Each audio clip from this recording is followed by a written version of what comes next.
আসল রহস্য কি? কেন ব্রক লেসনার রিটার্ন করলেন না স্ম্যাকডাউনের এপিসোডে? ডাব্লিউডাব্লিউ ম্যানেজমেন্ট তো তারা নিজেই কনফার্ম করেছিলেন স্ম্যাকডাউনের এপিসোডে ব্রক লেসনার আসবেন, রোমান রেন্সকে কনফ্রন্ট করবেন। তারা একেবারে শেষ মুহূর্ত পর্যন্ত তাদের ওয়েবসাইটের ওপরে ব্রক লেসনারকে অ্যাডভার্টাইজ করেছে। শুধু এই নয়, ডাব্লিউডাব্লিউ ম্যানেজমেন্ট তাদের ইউটিউব চ্যানেলে ব্রক লেসনারকে ঠিক এইভাবেই অ্যাডভার্টাইজমেন্ট করেছিল যে তিনি সামারস্ল্যাম পেপার ভিউতে এসে রোমান রেন্সকে যেহেতু কনফ্রন্ট করেছেন, সেহেতু তিনি স্ম্যাকডাউনের এপিসোডে উপস্থিত থাকবেন এবং স্ম্যাকডাউনের এপিসোডে উপস্থিত থেকে রোমান রেন্সকে আবারও কনফ্রন্ট করতে পারেন। ডাব্লিউডাব্লিউই নিজেই তাদেরকে অ্যাডভার্টাইজ করে আবারও ডাব্লিউডাব্লিউ ম্যানেজমেন্ট স্ম্যাকডাউনের এপিসোডে ব্রক লেসনারকে নিয়ে আসেননি। তো কেন রিটার্ন করলেন না ব্রক লেসনার? রিটার্ন না করার পেছনের আসল কারণ কি? চলুন সমস্ত বিষয়গুলো নিয়ে এই ভিডিওটিতে ডিসকাস করা যাক।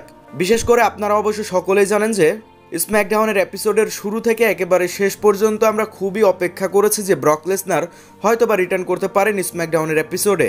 তিনি যদিও সামারস্ল্যাম পেপার ভিউতে রিটার্ন করেছেন, তারপরেও বেশ কয়েক বছর পরে দিলেন আসলেন তো ব্রক লেসনার নয়, বরং ফিন ব্যালর এসেই সেখানে বলেন যে দেখো, ইউনিভার্সাল টাইটেল পিকচারের মধ্যে বেজন্যই আমি এক্সট্রিম রুলস পেপার ভিউর জন্য ম্যাচ চাইতাম, তবে আমি স্ম্যাকডাউনের জন্য ম্যাচটি চেয়ে নিচ্ছি। আর এই ব্রক লেসনারকে স্ম্যাকডাউনের মধ্যে তো দেখা যায়নি, স্ম্যাকডাউন অফ এয়ার যাওয়ার পরেও তাকে দেখা যায়নি। তো এইটা নিয়ে অনেক বড় একটি শকিং রিপোর্ট আমাদের সামনে এসেছে এবং সেইটা অনুযায়ী ডাব্লিউডাব্লিউ ম্যানেজমেন্টের আগে থেকেই কোনো প্রকার প্ল্যান ছিল না ব্রক লেসনারকে স্ম্যাকডাউনের এপিসোডে আনা, বরং সামারস্ল্যাম পেপার ভিউতে শুধুমাত্র হাইপ সৃষ্টি করে রেখেছেন।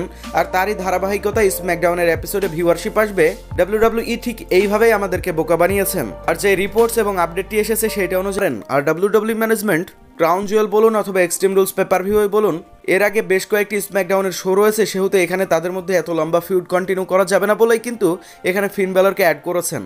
তবে ব্রক লেসনারকে হয়তোবা আপনারা খুব শীঘ্রই রিটার্ন করতে দেখতে পারেন। অর্থাৎ এখানে আসল কারণ বলতে শুধুমাত্র ফিন ব্যালরকে টাইটেল ম্যাচ দেওয়ার জন্য ব্রক লেসনার স্ম্যাকডাউনের এপিসোডে আসেননি।